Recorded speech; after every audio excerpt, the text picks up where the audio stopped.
of the International Secret Police.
Gibson, his uncle, Clint Barlow, and Barney Dunlap, all members of the International Secret Police, are flying to Hong Kong on the China Clipper to capture the criminal known as the Octopus. Thus far on the trip, Speed has been responsible for the arrest of 3 octopus spies sent to turn the secret police from their course. The last arrest on Wake Island was a renegade aviator who mysteriously disappeared just as he was about to reveal the octopus hideout to the boys. They have his special bullet plane, however, equipped with all the latest aeronautical improvements, and Clint orders Barney to fly this plane to Hong Kong, making the usual stops at Guam, Manila, and Macau, and to also remain in sight of the Clipper. As they are nearing Guam Island, Barney's plane suddenly goes into a nosedive, disappearing in the clouds banked below. The flight crew are as excited as the boys, and when the Clipper lands at Guam, they all hurry ashore to see if the Guam ground crew has seen or heard anything of the missing aviator. Gee, Clint, I sure hope that they've heard something from Barney. Well, they may have seen him come down and sent a boat out to help him. Oh, it was terrible to watch him drop into the clouds like he did. The sky was so empty. And those clouds he went into were so black, Marcia. I'm scared for Barney. Oh, don't you worry, Jean, honey. He's probably safe and sound somewhere. He's gotta be. Barney can't go out like that. He's too good a guy to... Clint, do you see who I see? Why, it can't be. But it is. It's Barney. Oh, Barney, you're all right. He didn't fall into the ocean. Oh, we were so worried about you. Hello, everybody. What's all the excitement about? What's all the excitement? Oh, that's a fine thing to say after scaring everybody out of a year's growth by going into that nosedive. You all were scared. How did you think I felt up there coming down fast? It's hard to say which is the worst, Mr. Dunlap, sitting in the control Clipper room, watching you dive out of sight, or doing the actual diving. As long as you're safe now, that's all that matters. Thanks, Smith. I kept hearing your signals come in, but I couldn't take time to answer. I know if I didn't pull that plane out of the dive, I'd have a long swim ahead of me. Mr. Smith and the rest of the flight crew were swell, Barney. We were just going to see if the ground crew knew anything about you when you came up to it. The ground crew knows about me all right. When I came diving out of that broken overcast, they saw me and thought I was a goner sure. But what actually happened, Barney? Let's get out of this crowd and I'll tell you. Yes. See you later, Smith. Oh, you bet, Mr. Barlow. Over here on the other side of the dock's all right, huh, Clint? And look, there's Barney's plane. Yeah, and just let me get my hands on the octopus. I'll knock him so far it'll take him 2 years to walk back. Well, instead of telling us what you're going to do to the octopus, suppose you tell us what he did to you to send you into that spin. The big devilfish. He has some sort of radio control of that plane, and just about the time he knew I'd be in the air, he pressed a button. A metal pin dropped into the controls, and I was off in a nosedive. Imagine taking advantage of me while I was in a cloud bank. Well, what'd you do then, Barney? By the time I realized what had happened, I was in the clouds with visibility 0. Then you sent your idea over the radio telegraph, so I fumbled around until I located the pin, pulled it out, and straightened out the ship for a landing. And boy, when I did that, I was as close as I could be to the water and still level out for a decent landing. Well, why didn't you radio the Clipper that you were safe? I just sat down a few minutes before you came down, Clint. And I was identifying myself to the ground crew after that. While I was nosediving, believe you me, I didn't have any time to work the radio telegraph. I was about the busiest person in the air in the world, I bet. We'll have to give that plane a real going over before you take off again in the morning, Barney.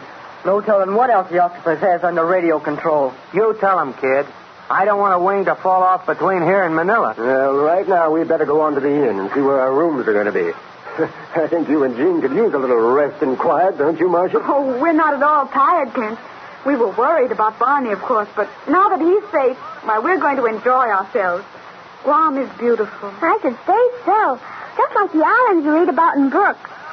Has this place here a name? It looks like a little town. Its name is Sumay, Jean. One of the navigators was telling me about it before we landed. There's another place at Ganya about 12 miles from here. That's where the American Naval Base is. I'd sure like to see that, Clint. Oh, I would, too. Do you think we could arrange to drive over there before dark? Well, if you really feel up to it. How about you, Barney? I'm raring to go, pal. You know me. A nosedive a day keeps me from getting bored. Oh, goody, then we can go. Well, it looks that way. Now, let's go to the inn now and see about our rooms, huh? And I'll see about getting a car to drive us over to Aganya at the same time. Hot ziggity. This is what I really call traveling. Listen, kid. What you call traveling would be a nervous breakdown for anybody else. But don't get me wrong. After flying over the Pacific Ocean in a plane with the controls locked, I'd like to see as much of Guam and dry land as I can.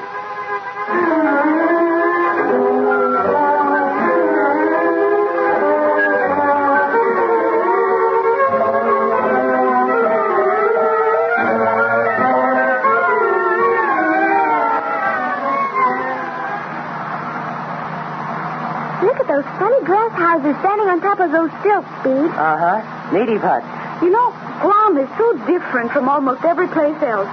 Here a person can find the real peace and beauty of island life. And yet, even way out here, they have electricity, paved roads, schools, movies, ice, everything. Yep. A guy born in Guam has everything but United States citizenship. Now, that's a funny thing. He owes allegiance to America, but he can never become a citizen.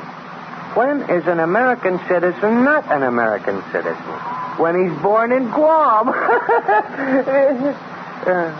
See, I'm glad I was born in America then.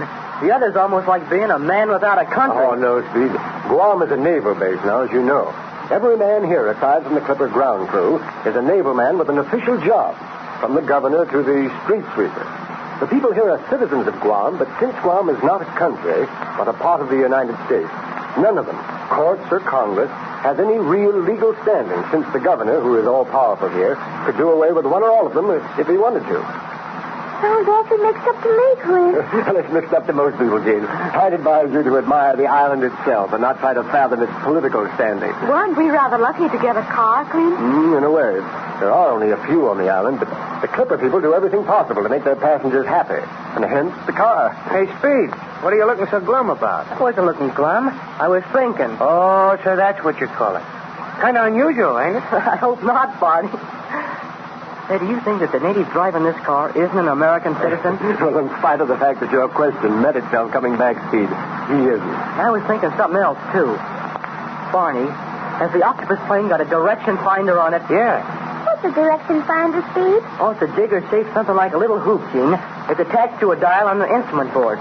When the pilot's getting a message from the ground or from another ship, he can turn his direction finder and learn which direction the message is coming from. Is that right, Clint? Well, it's right enough for the moment. Now, look. Next time the octopus gives out with another warning, why can't we use his own direction finder on him and learn just where his hideout is from that? But is such a thing possible? Oh, yes, Marcia.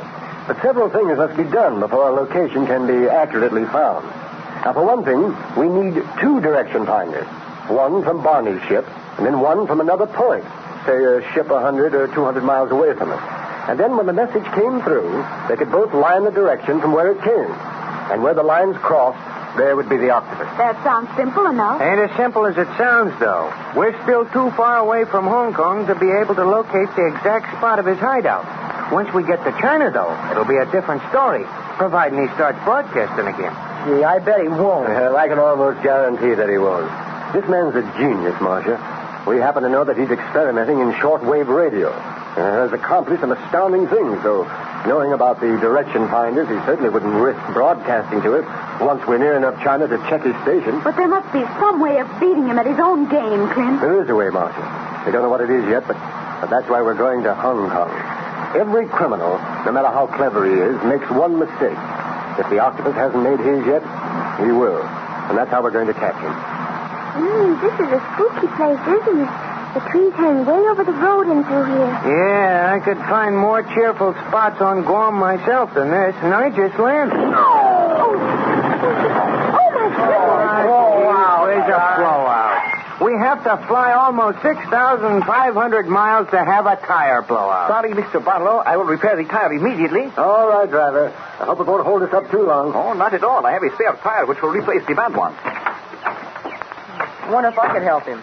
No, you better not be. Probably change tires in this car so often that he can do it a lot faster alone. Well, what do you say if we get out and stretch our legs? This car may be a 7-passenger, but it still cramps my style. Especially as we all rode back, huh, Barney? Well, we can get out for a few minutes if you wish. And I advise you all to stay beside the car. It'd be easy to lose yourselves in this thick underbrush. Too easy. I must confess I don't like this particular spot, Clint. Do you think it's safe? Oh, yes. We can't be very far from the naval base.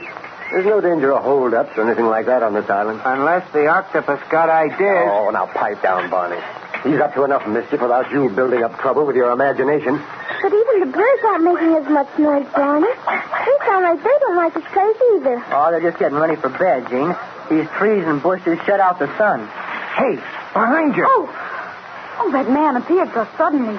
He frightened me. None of you make a move or a sound unless you answer my question. Why, who are you to talk like this? Call me Mr. X. And now, Miss Winfield, hand over that map your brother sent A you. map? Hey, how do you know anything about a map? Who are you, anyhow? I asked the question, Speed Gibson. Give me that map, Miss Winfield. But I haven't got it. Don't lie. You carry it in that locket you're wearing. Keep away, you. Words are no match for my revolver, Barlow. Now, lock it before I lose my patience. True, I haven't got the map with me. Keep away from me. No! Gun or no gun, let me at that stuff.